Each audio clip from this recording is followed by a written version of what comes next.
What's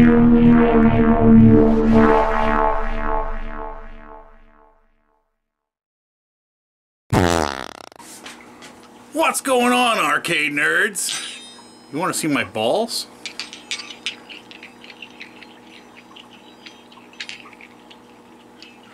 Unsubscribed! What's going on, arcade nerds? I got some crap in the mail. So, figured let's turn the camera on, let's just see where it goes. So, let's get started. Okay, I'm not 100% sure what this is, but I got 3 boxes coming in the mail to me, and they're all different circuit boards. So hopefully in this video, I'll pick one circuit board and we'll assemble it and see if it works. I don't know. We'll find out. I'm actually really excited, but I don't know which ones these are. Whatever it is, it's something to do.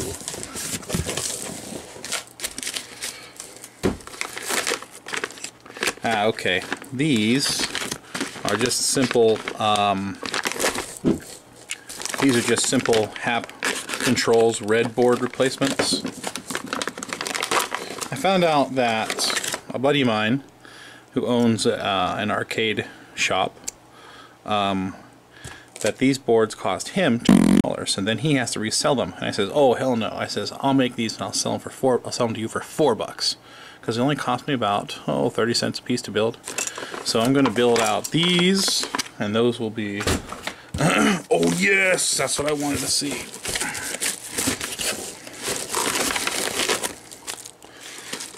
Now I'll tell you something. I wanted to make a sound machine, soundboard thing for Todd Tucky, and I couldn't because the factory screwed up the layout of the PCB. Not the layout. For example, the top traces were missing entirely. So I want to assemble one of these. This will be a cool one to assemble. Yes, now the traces are actually there. They weren't there. And so they said they would send me another one. This is it. I didn't know it would come this soon. That's good. Awesome. So what this is going to do is just you press a bunch of different buttons to play different sounds, and it does chasing lights across the pinball playfield. And I'm going to give that to Todd Tucky whenever that's assembled.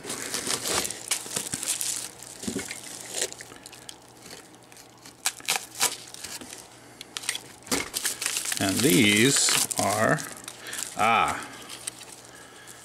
another one to test. 8-in-1 centipede. This will let you, if this works, like I think it will, this will plug into a centipede PCB and allow you to play 8 different graphics variations of centipede. So that'd be a cool one to test. This is more of the centipede boards. And this is going to be put on the next pole position board. See how it says, "Can you hear me now?" This is an upgrade for the original pole position board that's going to increase the volume. So that'd be a cool one to test. And I'm going to send out 100 of these to the first 100 people that bought a pie position. And then from that, then on out, I will install them with, it'll already become pre-installed. Damn, how many of these did I make? I thought it was only 25 of each. Yep, 25. Do you know what this is? It's funny, I made these, and after making them, I ordered them, and I decided that these aren't going to be up to par. So it'll be interesting to test them, but I want to change the design already. Anyways, this is a replacement Ar2 board. I took an order on Facebook for 25 Ar2s and 25 Ar1s. And yes, this is a reproduction Ar2 board. And and yes, I know some of you guys are going to say, but the original boards are so easy to fix. Well, I'll tell you what, man. people have been requesting on Facebook. I mean, I probably have had, let's say, 20 different requests from 20 different people. And one of them even told me, if you can make a replacement Ar2 board, I'll buy 100 off you. So, I mean, if you were in my shoes, would you make Ar2 boards if someone was asking that, and then you had like a whole bunch of other people asking? So, yes, that's what I'm going to do. I'm going to reproduce Ar2 boards. So, cool. Awesome. I'm actually most excited about populating the Todd Tucky soundboard. So, let's do that and see if it works. Okay, so I assembled it. This is literally just assembled from junk I have handy. And so, you know, I literally had to scrounge for parts here. But I was able to scrounge enough parts to make not one, but two. And you know what? Not two, but three. So now I'm actually out of parts. So let me turn these on, and I'll show you what they look like. First, you know, let's just turn this one on. And you know what? Let me unplug the light. So that's what that looks like. And if I press a button,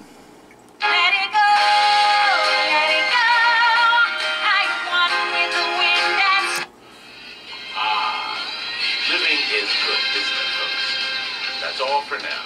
Good night. Bags! Bags! Good night. Now buzz off! oh, and I can turn the volume up. Cold never bothered me anyway. Hello, Todd. Change the sound effects. Please put your MP3 files in the main directory on your SD card. The buttons will play the sounds in numerical order, so make sure the name of each file is numbered from 1 through 14. Yeah, so like that said, that was just instructions, because I didn't really put much effort into actually, you know, looking up and cutting Todd's videos apart to get all of his key coin phrases and so on. But that says 1 through 14, right? Well, that would be these buttons. But if you want to, you can actually cycle through all these sound effects with these two buttons. And if you hold these buttons down, it will increase and decrease the volume. Let's see what else. Good night. Now buzz off! Bags! Bags! I had to put a couple of farts in there. Heads will roll. Now let's turn. Oh gosh. Yeah, let's get some. Let's turn the volume up. Let it go, let it go.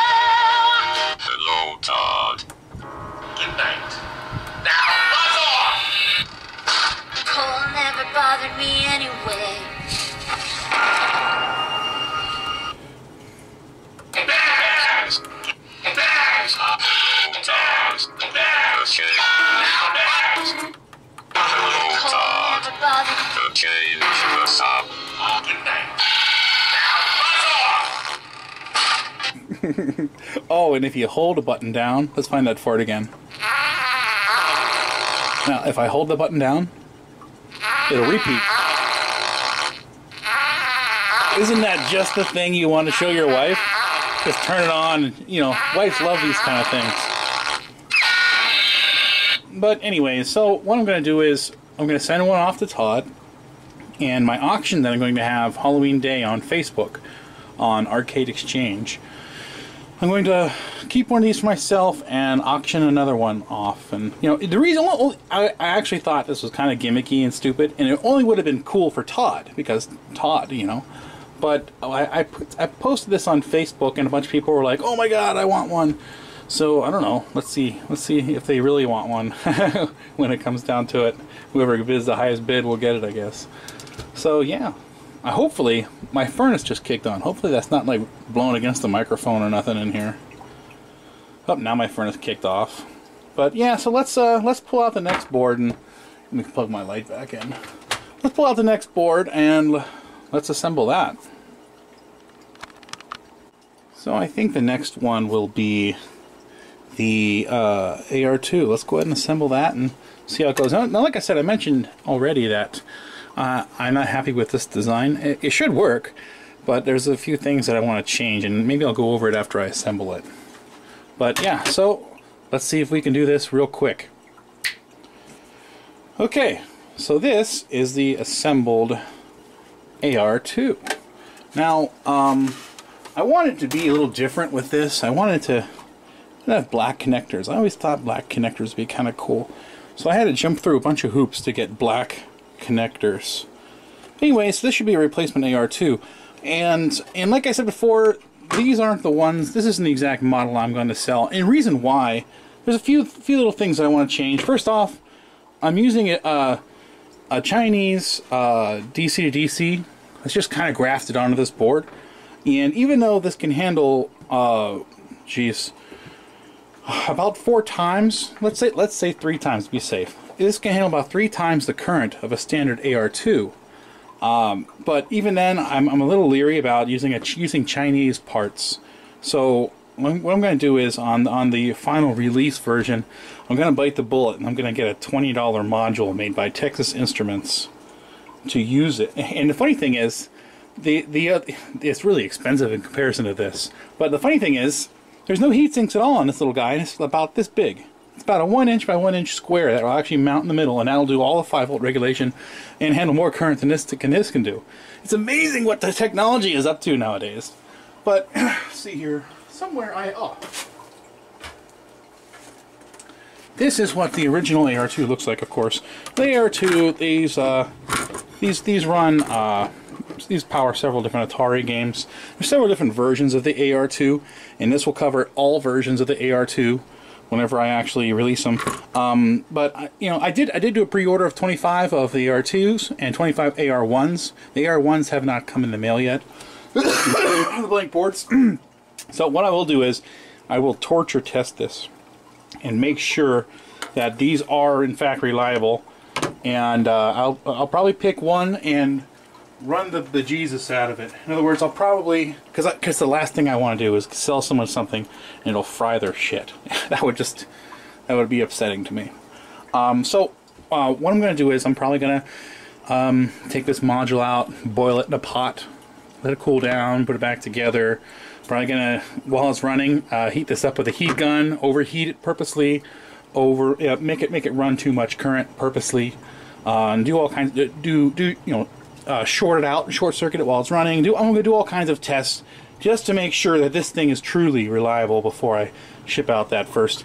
Oh, but yeah, did I mention that? I sold 25 of each, 25 AR1s and 25 AR2s. That was a pre-order on Facebook, and it was just so I can get enough cash to make more in the future and so on. But yeah, not all Atari games use plus and minus 15 volts. Not all Atari games use this entire half. Some AR2 versions only have one side populated and so on. And this should run everything. So anyways, there are some issues I didn't like the size of these capacitors. Look, how that capacitor is like touching that capacitor. So I need to move some of the placements around and so on. Anyways, I'm not going to go over this in the video. Let's just go over to the next thing and let's build something else and see what it looks like. Well, I'm going to solder this on. This is the board I'm working on right now. Is a HAP Controls Red Board, Opto board, and like I said earlier in this video, this is a board that HAP Controls sells for 20 bucks. And a friend of mine, he sells arcade stuff. He has an arcade website, Mike from Mike's Arcade. And so he has to pay $5. That's his price, and then he has to resell it. And I says, dude, there's like 30 cents worth of parts on that whole damn board. I says, tell you what, I'll make the boards and I'll sell them to you for $4 a piece. So that's the deal. I'm going to make, well, let's say 100 of them and sell him that so he can make a profit, I can make a profit, everybody's happy. Okay, so what I'm going to do is just going to go ahead and solder one little corner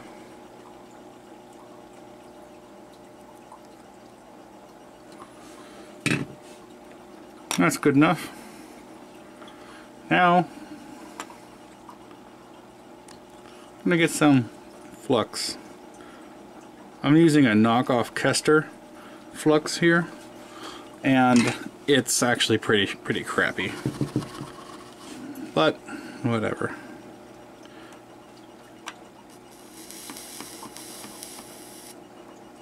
There's one side.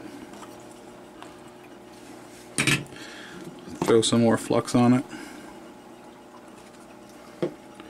Damn China, they gotta knock off everything. And there's that side. Now, come on, focus camera. Really? I wonder if that was in focus at all.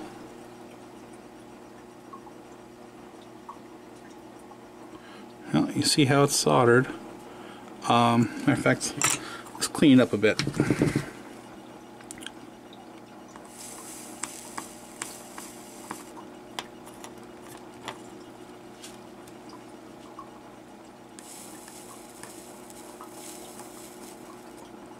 It's a little better. Now, this stuff, we got this flux everywhere. When this dries, it's sticky, it's nasty, it's hard to work with, it's disgusting. It really is. And this cheap flux right here is like really bad. It's a really bad offender. It's extra sticky and nasty. So let me show you a little trick on how to remove this flux. Now normally I would do this with many boards all at once, but just for the purpose of the video, I'm going to show you one single board. But I'm going to get denatured alcohol. Yes, you can buy isopropyl alcohol. That works too. Denatured alcohol works just as well. Especially with all this corona bullshit. You have to, I don't know, at least in my area, it's hard to find isopropyl. So what I'm doing, I'm just soaking this thing in denatured. Just a few minutes. And just hit it with a paintbrush.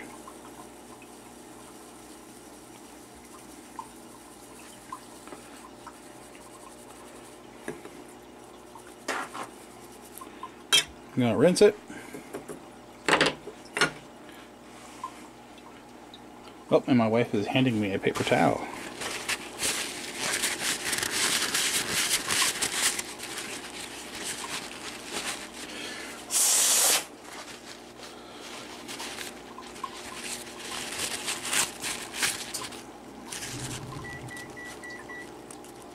Got paper towel stuck on it. There we go.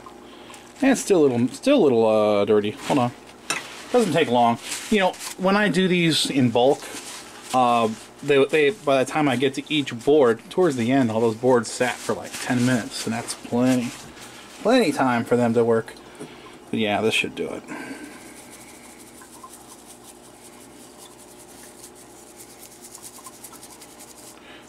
But I know a lot of people are afraid of surface mount soldering. And I'm here to tell you, it's easy. Did you see how I did it? It was so quick and easy. You know what the trick is? This is the secret trick. Don't just use your soldering iron. Don't just use plain old solder. Use flux.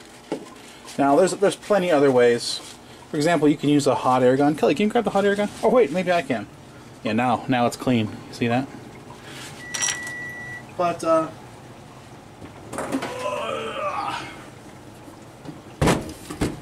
you can use something called a hot air gun, stuff like that. This is useful for taking off chips. Oh, you know what? Let's say you don't have, that's a cool thing to talk about. Let's say you don't have a hot air gun and you want to take off a small surface mount chip like this, really small. I'm going to show you a trick some people may disagree with, but they can stuff it. Let's say you want to remove this, right? And you don't have the proper tools. Well, since it's so small, we can do a little trick.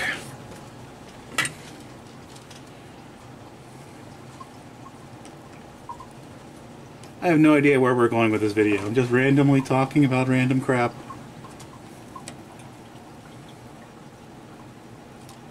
I'm going to work this in, work this in, work this in. There we go. Now, the chip has been removed. Beautiful. Anyways, so I'm going to go ahead and assemble this, and let's see if it works. It is now assembled. Now keep in mind, these boards are designed to replace the Hap Controls red board. These are used on spinners and track balls and so on. And yeah. Anyways, these are not for Atari, although they may be able to work in some Atari games. But these are for games like Golden Tee and some of the newer stuff. Now, you know, like I said, the guy that Mike's Arcade that is selling these, his price is $20 for these. I'm gonna go in for $4. Yeah, I know there's not much money. I know there's not much money to be made here, and my goal is to have a bunch of little piddling things like this for sale, and to help fund me, to keep me alive, so I can do a large project that might appeal to the masses more. For example, I'm not going to say it. I want to say it so bad. I'm doing a secret project, a large project, and it's going to take me, let's say, 3 or 4 months. But I'm going to reproduce a vector board that is sort of sought after. That's all I'm going to say. But anyway, so yeah, let's test this out and see if it works. Okay, I know what you're going to say. You're going to say, Jason, Major Havoc takes the analog opto boards. It's not a true TTL output. Well, I plugged in Scott Swayze's FPGA board into my Major Havoc, just for this purpose, just to make sure we have true TTL output. And actually, the major thing I want to make sure is, does right still go right and does right still go left? Did we mix up the directions and so on? So, let's find out.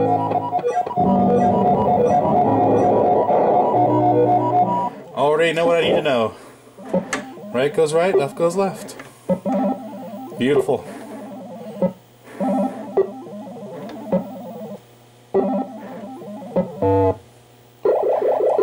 Spin fast and hard.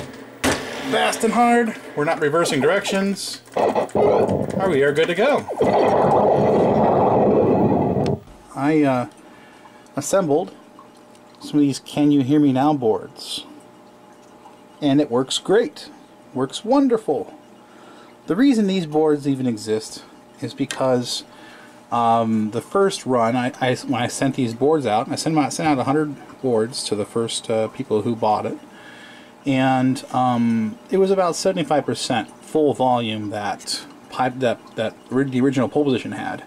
And I originally thought, yeah, that's good enough. That'll work.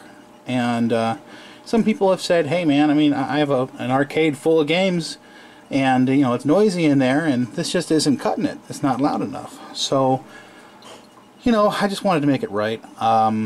So in other words, I'm going to send the first 100 people who bought the Pi position these boards, okay, and it's 1, 2, 3, 4, 5, 6, 7, 8 solder points. So you can upgrade your sound if you want. This will be full volume, and yeah. So anyways, also the second run, guys, the guys I'm building your boards for right now, these will be pre-installed. Also, if there is a third run, this will be part of the circuit board, so there won't be any of these goofy standoff boards. And you know, I'm sorry. I just I didn't expect this to happen. I was hoping, I thought it was good enough, and I guess it wasn't. But anyway, so like I said, I want to make it right. So yeah, let's see what else we got. The next thing is these 8-in-1 Centipede boards. What these do is they will plug into a Centipede board. Kelly, do we have a Centipede board handy? I just seen one a few seconds ago. I don't know. What is this? This is not a Centipede board. Oh, you got one? Alright, alright. There. Okay. So let's say you have your Centipede, and these are your playfield ROMs. Okay? You pull out both playfield ROMs, you stick this board in, and there'll be a cable that comes off with a button, and you press the button and it'll switch between 8 different playfield hacks. So in other words, there's like VectorPede. Help me out, I forget all the names. There's like Magic Worm or something like that. There's bootlegs, and anyways, there's all kinds of different graphic hacks that they made. And oh, there's Packapede, where they put like Pac-Man graphics on a Centipede game. Anyway, so you press a button and you can switch between all those different graphic hacks. So I will do that eventually. I'm not going to assemble this right now because my Centipede is out in the garage. Buried. So, you know, I guess that'll be we'll do that someday in the future thing and see if it works. It should work. I don't know though, but it should work. Oh, you may be asking, why did I put two ROMs on there? Because I could have got away with just one chip, right? Well, the reason I put two is because I already have a buttload of 27 128s. So, you know, I figured, you know, might as well use them. You know. So, anyways, I guess that's about it for this video. Thanks for watching, and yeah, don't forget to subscribe, and have a good one, guys.